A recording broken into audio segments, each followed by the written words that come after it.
ఓ తల్లిగా, భార్యగా, చెల్లిగా ఎన్నో పాత్రలు పోషిస్తూ చివరికి తన పాత్రలో తానే గెలిచి ఓటమిని అంగీకరించిన మహిళ కథగా మిగిలిపోయింది.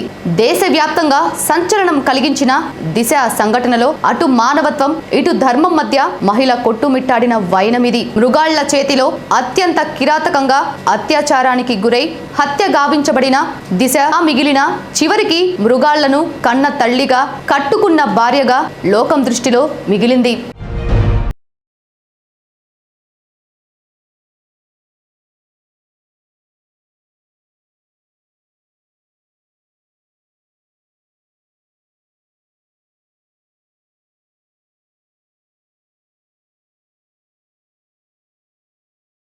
కన్న కొడుకు తప్పు చేశాడని తెలియగానే శిక్షించి ధర్మాన్ని కాపాడాలని ఓ వనితగా ఆరిఫ్ తల్లి ముందుకు వచ్చింది. శిక్ష అనంతరం తన కన్న పేగు దూరమైందని తల్లి కడుపు కోతను వెళ్లబుచ్చుకుంది.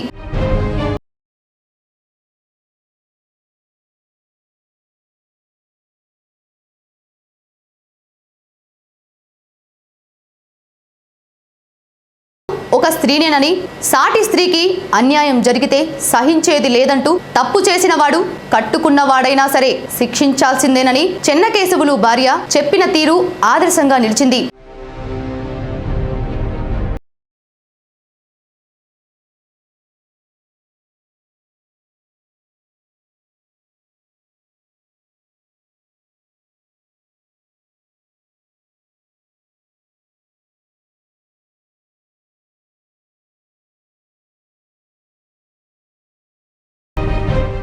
ఏం లే, అసలు అలవాట్లు లేవు, బాగానే ఉంటుండే. మొన్న ఇట్లా వెళ్ళకుండా లారీకి బలవంతంగా చేసి తీసుకెళ్ళిండు. లారీకి వెళ్ళకుండా లారీకి ఇట్లా ఇన్ని రోజులు ఇంట్లోనే ఉంటుండే, ఏడికి వెళ్ళకుండా బయటికి. మొన్న ఏదో వెళ్ళిండు అంటే వెళ్ళిండు అంతే.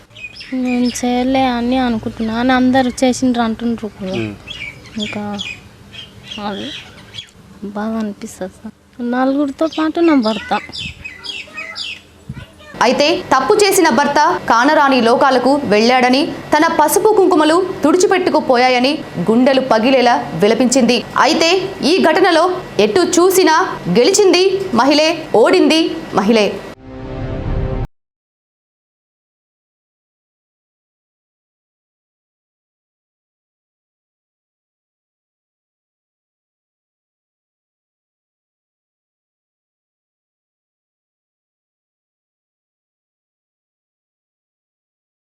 చేయడం తప్పు మేడం. అసలు కోర్టు తీర్పు గినంగా ఇవ్వలేదు. ఈ రోజు దినం తీసుకెళ్ళి కానీ కాల్వడం మాత్రం చాలా తప్పు మేడం. ఆయనని మాత్రం చాలా తప్పు చేసిండ్రు మీరు. తీర్పు ఇంకా కోర్టు తీర్పు గినంగా ఇవ్వలేదు. కానీ అప్పుడు మేము ఏదో ఆయాసంలో అప్పుడు అన్నాం కొత్తగా, మేము పంపిస్తారు ఎన్ని నెలలు ఉన్నాం ఆయన నాతో కోసాడు అనుకున్నా. కానీ ఇట్లా అవుతుందని అస్సలు ఊహించలేదు మేడం. అస్సలు ఊహించాలి ఇంతగానం ఇలా జరుగుతుందని అసలు అనుకోలేదు. ఇప్పుడు నేనేం కావాలి మేడం? అసలు చెప్పినాం కదా, నా ముఖం అన్న చూసి మా ఆయనని కొన్ని ఏండ్లు పెట్టుకుని అన్న పంపించినా మాకెంత ఇది ఉంటుండే మేడం. ఇప్పుడు ఎవరిని చూసుకొని ఉండాలి నేను? మా అత్తమ్మ మామ ఏం చేయాలి చెప్పు మేడం? ఇంట్లో అక్కడిక్కడ తిరుగుతూ ఉండే, ఒక్కడే ఉన్నాడు, మాకేం 10 మంది లేరు మేడం. అసలు ఇప్పుడు ఎవరిని చూసుకున్నా ఒక్క ప్రాణం కోసం 4 ప్రాణాలు తీసిండ్రు. అసలు మా ఆయన నా ముఖం చూసి అన్న ఇడవాలి కదా, ఆయనకి పెళ్ళి అయిందని. అస్సలు ఇంత ఇట్లా ఇది లేదు మేడం. మొన్న ఏదో ఆయాసంలో చెప్పినాం మేము వేయాలి, నలుగురు కేసులు చేస్తే మా ఆయనకు అదే శిక్ష. ఇన్ని రోజులకి ఇట్లా మస్తు కేసులు జరిగినాయి, ఎన్ని నెలలు అయినా మా ఆయన నాతో వస్తాడని అనుకున్నాను. సడన్గా ఈ విషయం పొద్దున్న తెలియగానే అసలు ఈ బతుకోదని అనిపించింది మేడం. అసలు ఇదిలా ఉంటే తప్పు జరిగినప్పుడు కఠినంగా శిక్షించాలని సమాజం కోరుకుంటుంది. కానీ అదే సమాజం శిక్ష అనంతరం మానవత్వంతో మనిషిని మార్చుకోవచ్చు అని అంటుంది. అయితే తప్పు జరిగిన తరువాత కంటే తప్పుడు ఆలోచనలు రాకుండానే కుటుంబం ఎదిగే పరిసరాల ప్రాంతాల నుండి పరివర్తన తీసుకురావాలని పలువురు విశ్లేషకులు అంటున్నారు.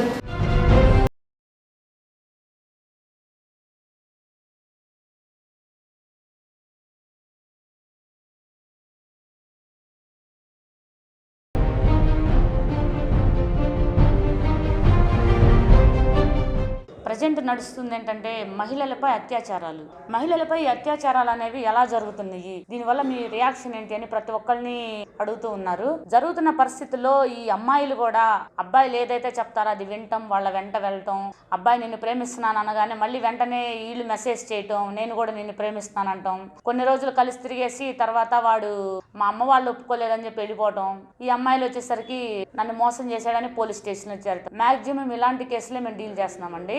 నాకు తెలిసి అమ్మాయిలు వాళ్ళ మొదటి ప్రిఫరెన్స్ చదువుకిస్తే బాగుంటుందని నేను అనుకుంటున్నాను. వాళ్ళ ప్రవర్తన ఎలా ఉండాలంటే మన బిహేవియర్, మనం మాట్లాడే విధానము, మనం వేసుకునే డ్రెస్ సెన్స్ అన్నీ కరెక్ట్గా ఉంటే మ్యాక్సిమం అబ్బాయిలకు లోకు అవ్వమని నేను అనుకుంటున్నాను.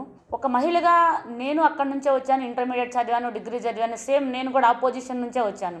ఈరోజు నేను ఇక్కడికి వచ్చానంటే చాలా కష్టాలు దాటి వచ్చి ఉంటాను. అలాంటి కష్టాలు ప్రతి మహిళకు కూడా వస్తాయి. ఈ అబ్బాయిలు అమ్మాయిల్ని ఎలా చూస్తారంటే తల్లిదండ్రులు ఫస్ట్ ఆఫ్ ఆల్ అమ్మాయి అబ్బాయి అనేది డిఫరెన్స్ చూపిస్తారు. పుట్టగానే అమ్మాయి తక్కువ అబ్బాయి ఎక్కువ అని ఆ ఇంట్లోనే నేర్పిస్తారు. అబ్బాయి ఏమో వీడు అబ్బాయి కదా బయట తిరగొచ్చు అంటారు. అమ్మాయిని చూస్తే అమ్మ నువ్వు బయటికి వెళ్ళకూడదు, మీ తమ్ముడితోటి వెళ్ళు లేదా మీ అన్నతోటి వెళ్ళు, అలా స్టార్ట్ చేస్తారనమాట. వాళ్ళని వాళ్ళ పెంపకము, వాళ్ళ తిరిగే విధానం నేర్పిస్తారు. అలా నేర్చుకున్నప్పుడు ఈ అబ్బాయి ఏమనుకుంటాడంటే అమ్మాయి మనకంటే తక్కువే కదా, ఈ మన ఇంట్లో నా చెల్లి మా అక్క నాకంటే తక్కువ కాబట్టి పక్కన్న అమ్మాయి కూడా తక్కువే అన్న ఒపీనియన్ అతనిలో వచ్చేస్తుంది. అలా కాకుండా ఆ అబ్బాయిని అమ్మాయిని పెంచేటప్పుడు తల్లిదండ్రులు అబ్బాయి ఎక్కువ కాదు అమ్మాయి ఎక్కువ కాదు ఇద్దరు ఒకటే, మీ అన్నయ్య ఎంతో నువ్వు అంత అన్న ఆలోచన కానీ ఇంట్లో కలుగ చేస్తే ఈ అబ్బాయిలకి అమ్మాయిల మీద బ్యాడ్ ఒపీనియన్ ఉండదేమో అని నేను అనుకుంటున్నాను. ఇంకోటి ఏంటంటే కొన్ని అటెంప్ట్ రేపు ఈ పోక్సో ఇలాంటివి జరుగుతున్నప్పుడు అబ్బాయిలు చూస్తున్నారు కాబట్టి కొంతమంది అబ్బాయిలు మంచోళ్ళు అయి ఉండొచ్చు, కొంతమంది అమ్మాయిలు కొంచెం బిహేవియర్ బ్యాడ్గా ఉండొచ్చు. బట్ అది వాళ్ళ తప్ప అయితే అవి ఉండదు. పరిస్థితులను బట్టి కూడా వాళ్ళ ఆలోచన విధానం మారుతూ ఉంటుంది. దాన్ని లోకుగా తీసుకొని ఈ అబ్బాయిలు అమ్మాయిలను ఎలా పడితే అలా చేసేసి వాళ్ళందరికీ వాళ్ళు తప్పుకొని, ఇప్పుడు ప్రియాంక రెడ్డి విషయంలో జరిగింది. ప్రియాంక రెడ్డికి ఏ పాపం తెలీదు, డాక్టర్ ప్రియాంక రెడ్డిని మార్చి ప్రజెంట్ దిశగా మార్చారు.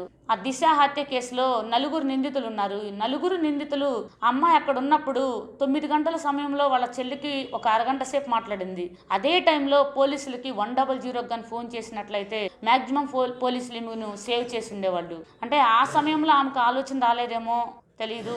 అంటే ఆ సిచ్యువేషన్ బట్టి కూడా మనం చెప్పలేము. ఇప్పుడు ఆ అమ్మాయి మరణించిన తర్వాత వీళ్ళని ఎన్కౌంటర్ చేశారంటే కొంతమంది సంతోషం వ్యక్తం చేస్తున్నారు, కొంతమంది అలా ఎందుకు చేశారంటున్నారు. అక్కడ పరిస్థితులు ఏం జరిగాయో మనకైతే తెలియదు. అక్కడ పోలీసుల మీద తిరగబడ్డారంటే వీళ్ళు గట్టే తీవ్రవాదులు అయ్యే ఉంటారు. అంతకుముందు ఎక్కడ ఏమేం చేశారో తెలియదు. ఆ పోలీసులు సీన్ చూస్తానే తీసుకెళ్ళినప్పుడు వీళ్ళ మీద దాడి చేసినప్పుడు ఒక డిపార్ట్మెంట్లో న్యాయం కోసం పోరాటేవాడు ఆగుంటం అనేది జరగదు. ఇక్కడ వస్తున్న సమస్యలన్నింటినీ దృష్టిలో పెట్టుకొని మేము మాట్లాడుతున్నామండి. ఇదైతే మా ఉద్దేశం కాదు. తర్వాత మ్యాక్సిమం మహిళలు ఏం చేయాలంటే ఇక్కడ మనకి ఇబ్బంది అవుతుంది అనుకున్నప్పుడు వాళ్ళు ఏం చేయాలంటే పెప్పర్ స్ప్రే ఉంది కదా, వాళ్ళు నైట్ టైం వెళ్ళేటప్పుడు బ్యాగ్లో పెప్పర్ స్ప్రే అనేది బ్యాగ్లో వేసుకొని వెళ్తే అత్యవసర పరిస్థితుల్లో ఉపయోగపడుతుంది. అలాగే పెన్నుతోటి అంటే వాళ్ళు సొంతగా రక్షించుకోవటానికి వాళ్ళకి కావాల్సిన కిట్ని ఏర్పాటు చేసుకొని వెళ్ళటం మంచిది. అదేవిధంగా ముఖ్యంగా తల్లిదండ్రులు చెప్పేది ఏంటంటే మాక్సిమం ఆడపిల్లలకి కరాటే అనేది నేర్పించమని చెప్తున్నాం. దానివల్ల వాళ్ళు ఇలాంటి సమస్య నుంచి కూడా బయటపడగలరు అని మేము ఆలోచిస్తున్నాము. ఈ విధంగా ప్రతి మహిళను కూడా సేవ్ చేయడానికి మా వంతు కృషి మేము చేస్తామని పోలీస్ వారి తరపు నుంచి ప్రత్యేకంగా మీ అందరి ముందు విన్నపిస్తున్నాం. ఈ మధ్యకాలంలో జరిగినటువంటి వైద్యురాలి మీద లైంగిక వేధింపులు జరిగి ఆ తర్వాత ఆమెని చంపేయడం జరిగింది. ఇది వైద్యపరంగా అలాగే సమాజపరంగా చాలా నష్టము. ఇలాంటి జరగటానికి గల కారణాలు అనేకం ఉండొచ్చు, కానీ అది చట్ట ప్రకారంగా నేరము. కానీ ఇది జరిగినప్పుడు మళ్ళీ పునరావృతం కాకుండా మనం చాలా చర్యలు తీసుకోవాలి. ప్రతి ఒక్కళ్ళు అంటే కుటుంబంలో తీసుకోవాల్సిన జాగ్రత్తలు కొన్ని ఉంటాయి, సమాజపరంగా అధికారులు తీసుకోవాల్సిన జాగ్రత్తలు కొన్ని ఉంటాయి. వీటిలో ముఖ్యంగా వైద్యపరంగా ఏంటంటే ఆలోచించాల్సింది క్రిమినల్ మెంటాలిటీ ఉన్న వాళ్ళే ఇలాంటి అఘాయిత్యాలకు పాల్పడుతూ ఉంటారు. కాబట్టి వాళ్ళని స్కూల్లో కానీ లేకపోతే తర్వాత సమాజంలో కానీ తిరుగుతున్నప్పుడు మనం అందరూ కూడా అబ్జర్వ్ చేస్తూ ఉండాలి. అబ్జర్వ్ చేసినప్పుడు వీళ్ళలో ముందుగానే కొన్ని లక్షణాలు మనకు బయటపడతా ఉంటాయి. ఏ విధంగా వీళ్ళు స్త్రీలను గౌరవించట్లేదు అలా అని మనకు అనుమానం వచ్చినప్పుడు సంబంధిత శాఖ అధికారులకు కానీ లేకపోతే ఆ కుటుంబంలోని ఆ సమాజంలోని పెద్దవాళ్ళకి కానీ చెప్పి వాళ్ళకి ముందుగా వైద్యపరంగా నేను చెప్పాలనుకుంటే మాత్రం సైకియాట్రిక్ కౌన్సిలింగ్ చాలా ముఖ్యం అండి. అంటే సైకియాట్రిక్ స్పెషలిస్ట్ మానసిక వైద్య నిపుణుల దగ్గర తీసుకెళ్లి వాళ్ళకి కౌన్సిలింగ్ ఇప్పించడం అనేది చాలా ముఖ్యము. అట్లాగే క్రైమ్స్ జరిగిన తర్వాత ఎలాగో చట్టం పరిధిలోకి వెళ్తుంది కాబట్టి పోలీసులు దాని గురించి చర్యలు తీసుకుంటారు. జరగకుండా చేయాల్సినటువంటి కారణాల్లో మెయిన్గా సైకియాట్రిక్ కౌన్సిలింగ్ ఇవ్వాలి. అలా మనం కౌన్సిలింగ్ ఇచ్చినట్టయితే ఆ అతనికి యొక్క మెంటాలిటీని అసెస్మెంట్ చేయటం, అంచనా వేయటం జరుగుతుంది. అలా చేసినప్పుడు ఏంటంటే ఈ వ్యక్తి సమాజానికి తగడు అని ఆ డాక్టర్ గారు తేర్చినట్టయితే వాళ్ళకి ఏదన్నా జువెనైల్ హోమ్స్లో కానీ నిర్బంధంలో పెట్టి వాళ్ళ బిహేవియర్ మార్చడానికి ప్రయత్నాలు జరిగినట్టయితే వైద్యపరంగా ఈ కోణంలో మనం కొంత న్యాయం చేసిన వాళ్ళం అవుతాము. ఇంకా చట్టం కూడా బలమైన చట్టాల పరిధిలో ఉన్నాయి కాబట్టి ఇవన్నీ జరుగుతూ ఉంటాయి. వైద్యపరంగా అయితే మాత్రం ఖచ్చితంగా సైకియాట్రిస్ట్ ట్రైన్డ్ అలాగే క్వాలిఫైడ్ సైకియాట్రిస్ట్ దగ్గర కౌన్సిలింగ్ తీసుకోవటము, అలాగే అన్ని శాఖల సమన్వయంతో మహిళా శిశు సంక్షేమ శాఖ కానీ అలాగే పోలీసు శాఖ వారు కానీ అందరూ కూడా సమన్వయంతో పనిచేసి ఇలాంటివి జరగకుండా భవిష్యత్తులో జరగకుండా నిర్మూలించవచ్చు. సో అందరూ దీని గురించి అవగాహన చేసుకుంటారని నేను ఆశిస్తున్నాను. ఎవరు కూడా కావాలని తమ పిల్లల్ని చెడ్డవారిగా పెంచరు. అది ఏ తల్లిదండ్రి అయినా, ఆడపిల్లనైనా సరే మగపిల్లలనైనా సరే కావాలని చెడ్డగా అయితే ఎవరు పెంచరు. కాకపోతే మన దేశంలో ఉన్నటువంటి కట్టుబాట్ల ప్రకారం ఆడపిల్లవి కొంచెం తగ్గి ఉండాలి, అణిగి ఉండాలి అనేటువంటి ఒక ధోరణిలో నువ్వు ఆడపిల్లవి కొంచెం తగ్గు అనేటువంటి అలవాటు, నేను కొంచెం తగ్గే ఉండాలి అనేటువంటి నిస్సహాయత స్థితిని ఆడపిల్లలో తల్లిదండ్రులే పుట్టినప్పటి నుంచి కొంతవరకు ఏర్పరుస్తున్నారు అనేటువంటిది నాకు అనిపిస్తుంది.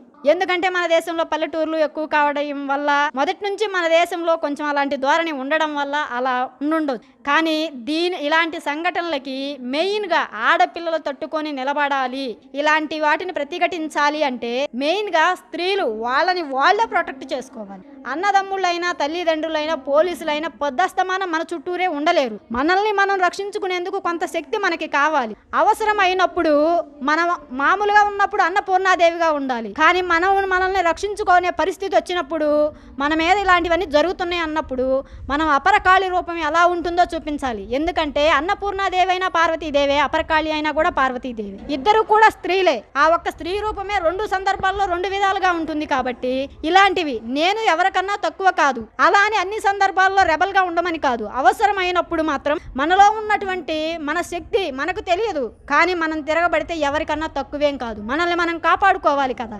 ఆ ఆలోచనను మనసులో పెట్టుకోండి. ఒకవేళ ఒక అమ్మాయి ఒక అబ్బాయి మాట్లాడుకుంటున్నాడు అనుకో, వాడి అమ్మాయిని తప్పుగా ప్రవర్తిస్తున్నా ఒకవేళ వాళ్ళిద్దరు ప్రేమికులేమో అనుకునే స్థితికి మన సొసైటీ వచ్చింది. మరేం చేస్తా? ఆ ప్రవర్తన మన యువత మనమంతటా మనం చేజేతులారా చేర్చుకున్నటువంటి కర్మ అని అనుకోవాలి. ఇలా మనం మాట్లాడుకుంటే ఒకవేళ వాళ్ళు ప్రేమికులేమోలే, మనం ఎందుకు వాళ్ళ విషయంలో దూరడం, మనకు లేనిపోయిన అన్ని మన పిల్లల్ని మనం అనిపించుకోవడం అనే స్థాయికి వచ్చింది. అలా కాదు, మనం వాడిని కానీ ప్రతిఘటించినట్టయితే ఏంది నువ్వు పిల్లని ఏడిపిస్తున్నావని పక్కన నలుగురు వచ్చి వాడిని కొట్టి బుద్ధి చెప్పే స్థాయికి వస్తుంది.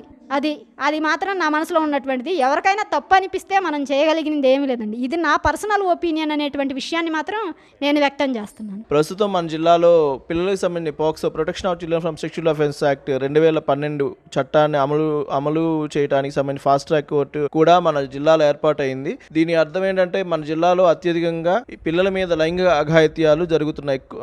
జిల్లాలో ఒక రకంగా చెప్పాలంటే ప్రథమంగా మన జిల్లానే ఉండటం ఒక విచారకరమైన అంశం. పిల్లల మీద గతంలో లైంగిక దాడులు కానీ లైంగిక అఘాయిత్యాలు జరగలేదా అంటే జరిగినాయి. 2012 నుంచి 15 వరకు క్రైమ్ రికార్డ్ బ్యూరో నివేదికలు పరిశీలిస్తే ఎక్కువగా కేసులు నమోదవ్వలేదు. కానీ 2015-16 ఫైనాన్షియల్ ఇయర్ నుంచి ఒక్కసారిగా గ్రాఫ్ రేటు పెరగడం గమనించడం అయింది. ఎందుకంటే దీనికి సంబంధించి సత్వరంగా కేసులు నమోదు చేయడం, ఎఫ్ఐఆర్ నమోదు చేయడం కానీ, ఫాస్ట్ ట్రాక్ కోర్టుకి ముందు ప్రొడ్యూస్ చేయడం కానీ, విక్టిమ్కి కాంపెన్సేషన్ ఇవ్వడం కానీ, ఇట్లాంటి విషయాల్లో police department, women child welfare department, judicial మూడు డిపార్ట్మెంట్లు అనుసంధానంగా చేస్తున్నాయి. ఇంకా వచ్చేటప్పటికి మగపిల్లలకి ఎక్కువగా ఈ ఆడపిల్లల్ని ఎలా గౌరవించాలి, ఎందుకు గౌరవించాలి అనే అంశం ఎక్కువగా వాళ్ళకి బలంగా ఎక్స్ప్లెయిన్ చేపిస్తున్నాము. దీనివల్ల మేము సానుకూలమైన ఫలితాలే చూస్తున్నాం. ముందు ఆలోచన విధానంలో మార్పు అనేది వస్తుంది. రెండు తమ మిత్రుల ప్రభావం లేదా ఈ సోషల్ మీడియా ప్రభావంతో ఏదైనా తప్పుదారి ఆలోచన ఉంటే వాళ్ళు స్వీయ నియంత్రణ చేసుకోవడానికి ఒక అవకాశానికి మనం వాళ్ళని అవకాశం మనం కలిగిస్తున్నాం. ఇది భవిష్యత్తులో ఈ మహిళల మీద జరిగే అత్యాచారాలను నియంత్రించడానికి ఒక మంచి బలమైన సాధనంగా ఉపయోగపడుతుందని మేము భావిస్తున్నాం. అంటే ఆడపిల్లల్ని మీరు సెల్ఫ్ డిఫెన్స్ నేర్చుకోండి, మీరు మీ దగ్గర ఉన్న పిన్నిసు ఆయుధమే, మీ గోల్డ్ ఆయుధమే, మీ పళ్ళు ఆయుధమే. ఎటువంటి సిచ్యువేషన్, క్రిటికల్ సిచ్యువేషన్లో మీరు తప్పించుకోవడానికి, ఆ సమస్య నుంచి బయటకు వచ్చేయడానికి మీరు ప్రయత్నం చేయాలి. నేను అబలని, నాకు ఎదుటివాడికి శక్తి ఇంకా ఎక్కువ ఉంది, వాడికంటే నేనేమన్నా వీక్గా ఉన్నానని చెప్పి సరెండర్ అవ్వాల్సింది. శారీరకంగా బలంగా లేకపోయినా మానసికంగా కానీ బలంగా ఉంటే ఆ సిచ్యువేషన్ నుంచి మనకు బయటకు రావడానికి చాలా మనకు అవకాశాలు దొరుకుతాయి. అందుకని ఫస్ట్ విల్ పవర్ని పెంచుకోవాలి. ఏం పర్వాలేదు, నేను చదువుకున్నాను, నాకు శక్తియుక్తులు ఉన్నాయని ఒక ధైర్యంతో ఉండాలి. అట్లాగే ఆడపిల్లల్ని కూడా మనం పెంచాలి ఇంట్లో. మన కుటుంబ సభ్యుల్లో కూడా అరే అన్న తింటాడు, అన్న తీసిన కంచం తీసేసి, లేకపోతే నువ్వే ఇల్లు చిమ్ము అట్లా చెప్తారు. ఏం ఆ చీపురు కట్ట తీసుకొని మగపిల్లడు కూడా చిమ్మడానికి అరే చెప్పు అంటే ఒక ప్రయత్నం చేయొచ్చు కదా ఒక తల్లి. నువ్వు తిన్న ప్లేట్ తీరా బాబు నువ్వు అంటే వాడు చిన్నగా చేస్తాడు. అన్నీ చూసేటప్పుడు పుట్టినప్పటి నుంచి ఆ అమ్మాయే చేయాలి, ఆ అమ్మాయి కోసమే కొన్ని పనులు ప్రిస్క్రైబ్ చేయబడ్డట్టుగా చెప్తారు. అంటే తల్లిదండ్రుల లోపం ఉందంటారా? లోపం అని కాదు కదండి, మన పెంపక విధానంలో కొంచెం మార్పు రావాలి, ఆలోచన విధానంలో మార్పు రావాలి. అది లోపం కాదు. అప్పుడున్న అవసరాలను బట్టి కొన్ని సాంప్రదాయంగా వచ్చాయి. అప్పుడు ఇంత దాడులు కూడా లేవు. అప్పుడులో బంధాలు రిలేషన్స్కి ఎక్కువ ఇచ్చేవాళ్ళు. ఇప్పుడు ఆ రిలేషన్స్ అన్నీ ఎట్లా తగ్గినాయి? మనం న్యూక్లియర్ ఫ్యామిలీస్ అయిపోయాయి కదా.